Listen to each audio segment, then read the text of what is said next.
want change! We want change! We want change!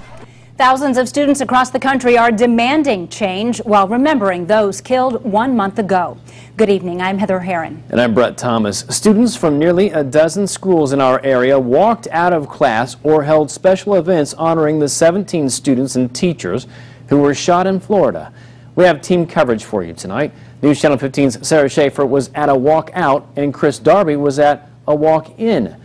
And we'll take you to schools across the country where thousands of students marched out National Walkout Day. We start tonight, though, with News Channel 15's Chris Darby, live from Wayne High School. Chris. A new banner hangs on the walls of New Tech Academy inside Wayne High School behind me here. It has promises of ways the students will be doing to making sure that their school becomes a better place to be.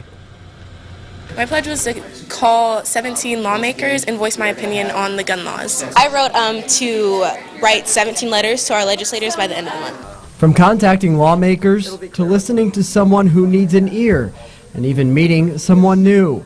Ideas for peace now displayed below pictures and bios of those killed in Parkland, Florida 1 month ago. Being in school, just like with everything that's been happening, has been really scary because you do never know. So that's why we really wanted to start this, was so our kids at New Tech could feel safer. While students across the area, even at Wayne, walked out, these students stayed in. About 40 or 50 making pledges between class, all in some way including the number 17, with a goal of stopping violence. I feel like I'm actually doing something to be able to help in contributing to the movement. We're high school students, there's only so much we can do. We're not legal adults yet, we're not children either. So for them to kind of represent their voice in a way that people don't agree with or people do agree with, it's kind of just, it's very mature of them. And I feel, honored to be like a part of that age group. The students tell me the next step is supporting each other, making sure they follow through with the pledges. At the end of the day, we want everybody to feel safe, and we want school to be something that you enjoy coming to. The students who signed the banner were able to get their hands on one of these flyers. It's covered with contact information for state lawmakers, encouraging students to reach out to them to share their opinions on gun control. Live at Wayne, Chris Darby, News Channel 15.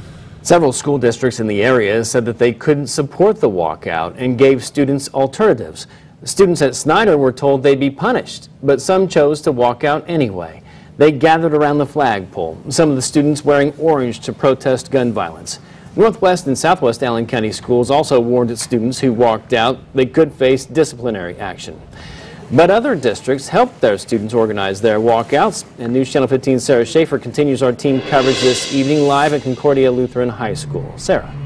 Here at Concordia, 600 students participated in the walkout. They had the choice not to, but as you can tell from that number, it was a pretty big turnout. To start the ceremony, 3 students spoke, and then there was a prayer and a moment of silence. Each talked about working together as a school to improve school safety. Before the walkout, there was a brief ceremony in the gym here, and a captain with the Fort Wayne Police Department, who was also a Concordia parent, spoke at that. He said he supported the walkouts, appreciating the chance to talk about school safety. He also said what the students did here sends a message to younger students. It's good that they can stand up and they can be heard. I mean, at this age right now, as I explained to them in the auditorium, the younger kids that are in middle school now and even elementary school, they look up to these kids here. Out at Huntington North, there was another organized walkout. A few students there also showed their support for the Second Amendment. Huntington North didn't plan any disciplinary actions like some of the other schools we've mentioned, but the superintendent did say if there were tests or points in class, the students would have missed out on those. So coming up at 6, hear why that superintendent went to the walkout and hear from some students here at Concordia. Live at Concordia, Sarah Schaefer, News Channel 15. While most walkouts took place without a problem, police were called to Fremont High School after a student allegedly made threats to shoot up the school. Investigators started to interview witnesses and found out there was no credible threat toward the students or the school. Officers did arrest one teen who is facing a misdemeanor.